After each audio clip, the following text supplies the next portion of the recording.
Okay, so these are some characters I've been working on, and as you can see, that's the dragon. So I drew these first in OneNote, and then I took them into here, into Adobe Illustrator. And this can be done on like any program, well, not any program, but any vector program. So like Inkscape is a free one that can be done on. But while I'm in college, I have access to the Adobe suite, so just using it because of that. But I just kind of went through and made these shapes using this pen tool. So you can just kind of make whatever shape like that. And I did a video kind of like this a while back, but this is more of just colors, so no line art left over. And then you just kind of change the shape of it to whatever you want it to be. And you can choose the color of it.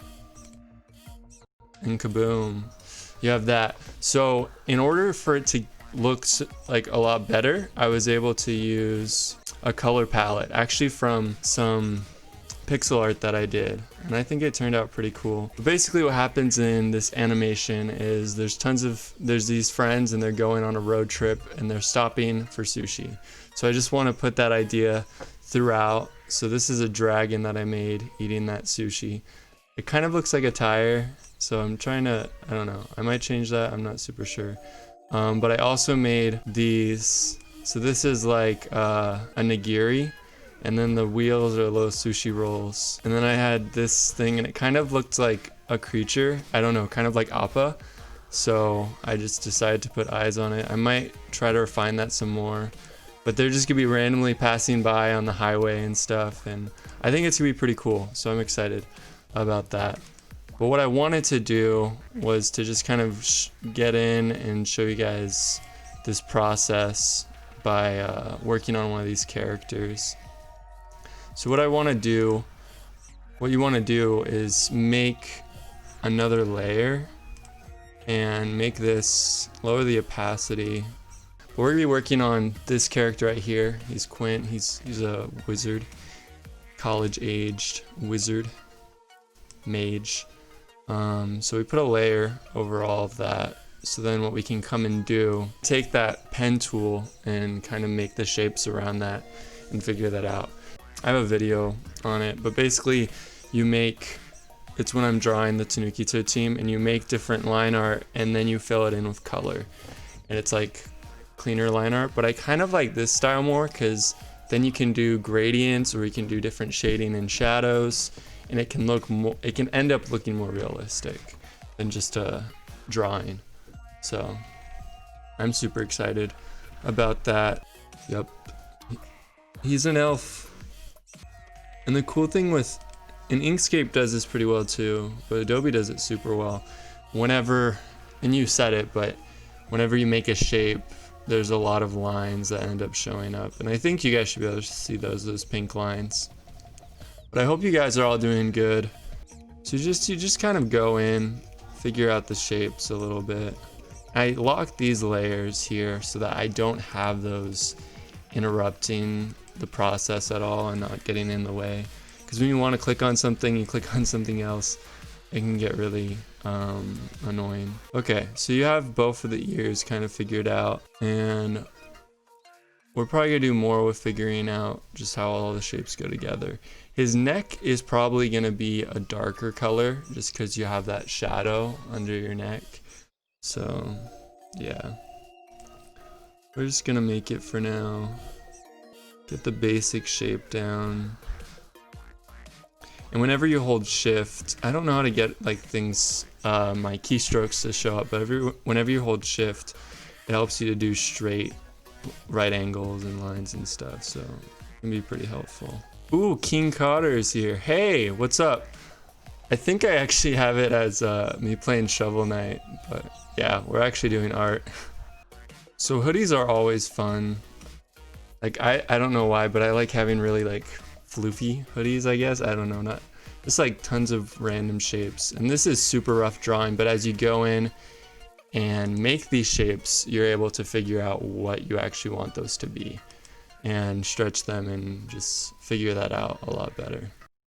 We could actually just try making this line kind of go further away. So with this, the curvature tool, you can make curves. We can also grab lines and move them. So I'm gonna be doing this so it's kind of like his sleeves are going outwards rather than behind his back. Lester asks, are you drawing with a mouse? Yeah, I am. So I'm drawing with this mouse. It's actually kind of cool because you can do this. It's a lot easier for me for doing this type of thing. I don't know why. I've just... Buster said, whoa, that's tough, man. Yeah, it can be a little hard. I've seen like some people, they blow my mind. They take the mouse pad like that and they just draw with that. And I'm just like, that is crazy. I don't know how you do that. Blows my mind.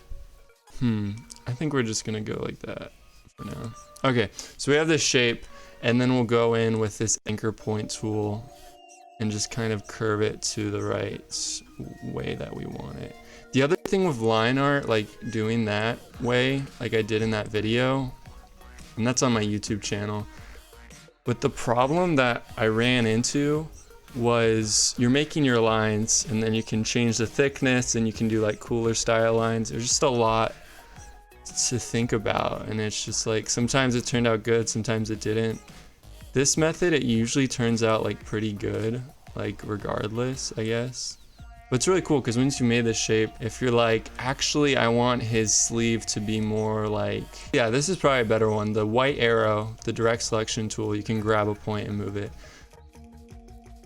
So if you wanted it to be more like, I don't know, Gandalf type thing, I don't know, just kind of like, whew, whew, like that, I don't know. Yeah, you could do it like that. So that's kind of how that is.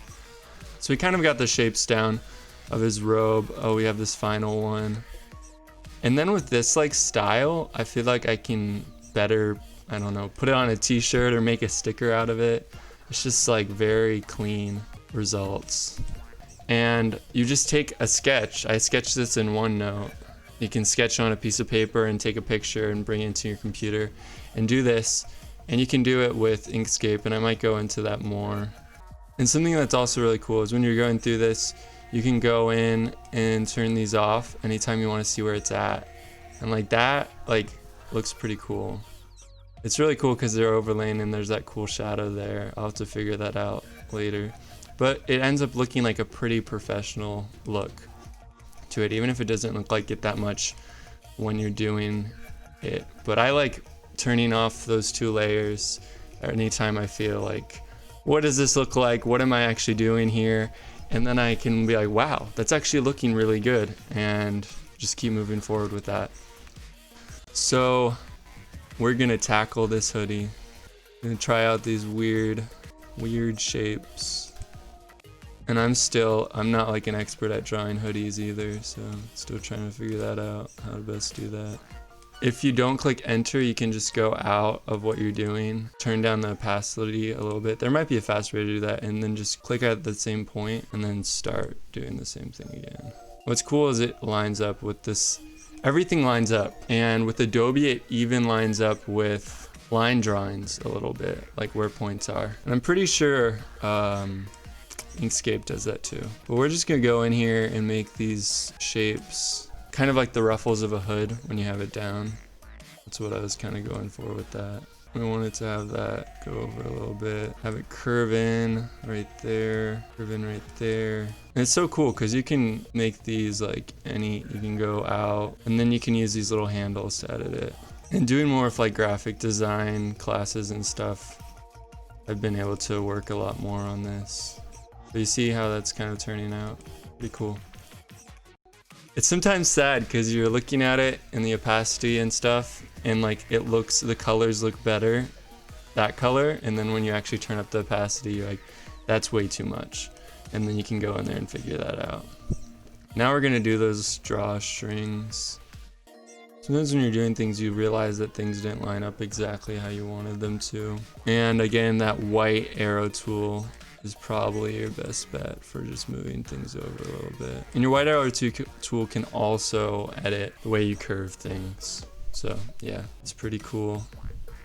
So people aren't like, oh, you're not playing Shovel Knight. What you talking about, crazy? Let's play Adobe. Let's play Adobe Illustrator. It's such a fun game. I don't know, maybe that's another thing why I like using a mouse when I do stuff like this, because it's just a change. I do a lot better with traditional drawing, but I might be able to do it faster with a pen and tablet. I've been doing it this way for a while. Yeah, so we're just gonna make this other drawstring. That's the name for them, right? I think so. It's those things that you can pull on to tighten your hoodie. I don't know, I might make the little anklets. What are they called? I can't remember. The little things at the end of like tennis shoe strings and hoodie strings and all that. Sometimes it can be annoying, but I actually really like usually having when things snap into place. It can be super nice too. And with this you can make like different shapes as well. I usually just like making the shapes by hand. Before I get super into doing that, I know, doesn't that hair look so cool? It looks so great. Buster asks, who are your main inspirations these days? That's a good question. There's a lot of like really good artists out there. I like it when there's more than just being able to make good art, but they're also super nice people. Like there's some super nice artists out there that his hair is so hard. Jake Parker is definitely one of them. He does like comic books and stuff like that. And he has a YouTube channel. He uploads pretty regularly, I would say. Not like super duper, kind of like me. I need to get better at that. But he's a good inspiration for me. Another one is Brooks Eggleston, which is one that I recently found. He's a character artist and does some environment art type stuff too. Buster said, oh yeah, I'm familiar with Jake Parker. Yeah, he's a really cool guy. I don't know him personally, but he has some really cool things. Like one of the things that he talks about is your creative bank account. And basically what that is someone who actually knows how this hair works is probably like, what the heck is he doing? But it's when you basically you can't withdraw from this bank account of creativeness until you start putting stuff into it. So you have all of this stuff. These hairs might end up, yeah, this is really weird.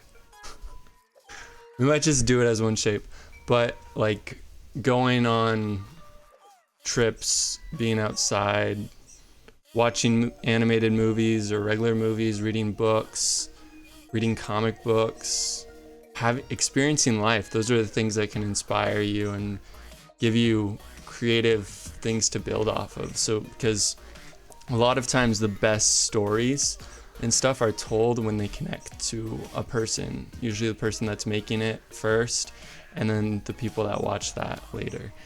And can't remember his name right now, but he worked for Disney, and he really he did pretty well with that kind of idea. I actually came and talked at my college. I wasn't there, but I got to watch a recording of it. He worked on Princess and the Frog, and when making Prince Naveen, he based it off of his college roommate. It's because his college roommate was always like trying to talk to girls and stuff and being all cool and stuff, and just like Prince Naveen, and that's kind of where his inspiration came from for that. And then when he was working on Hercules, it was actually pretty cool because Disney asked him if he was already gonna do the young Hercules, a lot of the animation for that. He's an animator.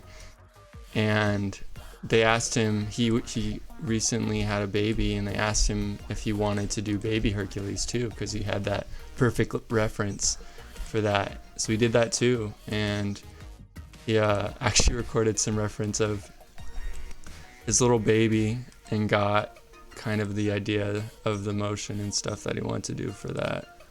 I'm just gonna try to do some really weird big shape. He took inspiration from that, and a lot of the emotions from baby Hercules were emotions that he saw from his own child, so I thought that was really cool with him. Buster said, I'll check out Brooks Eggleston, I haven't heard of him. Yeah, he's a super cool YouTuber, so he has a YouTube channel. He might do stuff live, I'm not super sure. see what it looks like with the different colors even after I change the opacity. And this is a finished thing that I just did yesterday. I wish I would have recorded it because it turned out a lot better than I thought it was going to. But I'm still gonna do some windows for this. So I made this camper based off of this one. So I'm gonna be doing these windows up at the top and adding that. And then I did a new color palette for that. So I have this city and this bus is gonna be driving through this for this animation. I have these kind of white wallish retro tires, dragon eating sushi. And that was the same thing. I just took it from a drawing, made the shapes, and then figured that out. And I kind of went over that a little bit at the beginning, but yeah. I really want this character to kind of have like a Studio Ghibli type feel. I'm trying to remember, there's this really cool Adobe app that I used a while back when I was working on some thumbnails for our videos. And you can take color palettes from different images that you have. Studio Ghibli just has some cool, awesome color palettes. I love their colors. Like with me, I try to make art a lot about just experimenting and trying out things. I don't think the purple will work though. I thought I had another kind of brownish color. Sometimes what I do is I start with a color and then just bring it up. Try to make it a little bit darker. That's not half bad. Okay, we're gonna make that a little bit darker. It reminds me of like hot cocoa colors. I don't know why. Ooh, actually, I'm liking this. Isn't that so weird? Like you look at that and it's just like, it's the right color, but then it's totally not. And you're just like, wait, what? Everything's kind of coming together right now though. Buster said, haha, that's color relativity. Colors can look like completely different colors to the eye depending on what colors are around them. Yeah, that was weird. I was like, wait, what? Tanuki Toad Team said, looking good, bro. Love the music choice too. The sound and everything is synced up. Cool. And when you're working on this, like sometimes it's not turning out how you want to, so you just kind of go in and change that opacity again. Try to add just like some really like flowing shapes. But arms are not my strong suit. But I wanted there to be some separation between the colors. Look at that great hand. It's so good. I was gonna do some games, but after I finish this to the point that sometimes you get to these points and you're like, I don't really know what's going on. Oh, that looks so wrong, that arm hand. These are like the cheapest hands ever, but it works. Let's lower this opacity. I want to try to figure out some of these shapes for the face, but also remember that these are going to be kind of like their own shapes. So for the nose, I kind of want a crescent, but usually getting that best, you make a triangle first and then build from that. And then for the eyes, he kind of has like an angry look right now. I wanted to kind of change that. See what's happening right there though? Yeah. Happy? FBC said very cool. Thanks. I don't know why I'm doing this like weird curved like look to the face, but let's see if I can do something with it. The thing I love about vector art is you can just go in and change random stuff, and sometimes it turns out good, sometimes it's not as good. I have to figure out more with that hair. But that's basically the main... Oh yeah, I wanted to change this side a little bit. That's basically the main idea of doing this type of thing. And I don't know if I talked about it before. I might have started talking about it and not actually explained it. I do that a lot. But really, I wanted to do this to show people that it can be fun, it can be possible, like to do the art that you want to be doing, even with what you think may be not super good resources. The cool thing with line art though is that you can have ruffles and stuff, and I could maybe do that on here, but just not as easily. See, we have this little guy now, Quint. I don't know, I think he turned out pretty good. Ooh, that's a nice shape. And I'll go in after and try to fix up some of these shapes. But that's basically the idea of it. So you went from something like this, a sketch here, and you took that and you made shapes and figured everything out, and then you end up with something like this. And it's pretty cool. It's really fun, like doing stuff like this. And just making these characters more real, I guess, more there. And yeah, so that's Quint. Hope you guys like that stream, and I want to get better at this whole doing art streams thing, but this is kind of the start with it. Let's play Adobe. It can be like a fun game. I love this color scheme a lot better than the one I had before. You can take color schemes from life, you can take color schemes from pixel art like I did here with this one, and just try out different colors and figure that out. And also watch videos about color theory. There's tons of them out there. They have some pretty good ones too. And yeah, I hope you guys enjoyed that. It was a lot of fun working on this. It worked a lot better. Buster just said Kryptonite. Yeah, maybe I could do something with that. Because the Adobe programs are awesome, but they are monthly to pay for them. Right now my school is paying them for them, which is nice. But there's a lot of alternatives out there like Krita, GIMP, Inkscape. Inkscape is more like Adobe Illustrator.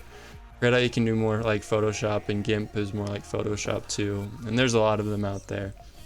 So just like check those things out. And yeah, I'm pretty tired. But I hope you guys enjoy the stream, learning a little bit more about making character art and figuring out colors and emotions, things like that with your characters, making them more real and bringing them beyond that sketch. This was what that was showing. And you can do it relatively quick. And then, I don't know, maybe I'll make a little mini version of this, make a sticker, put it on a t-shirt. I don't know, but until then, guys, just keep working hard, stay positive, stay hopeful. There's a lot going on in the world right now, but we can be happy and we can be hopeful through that. And yeah, remember to do the Mario. Ooh, I actually want to see something real quick. I'm gonna take this character, plop him into this scene. Oh, his hair's the same color as the building, but he looks pretty good in there. He looks pretty good. Yeah. There he is, Quint. You guys have a great day. I'll see you later. Bye.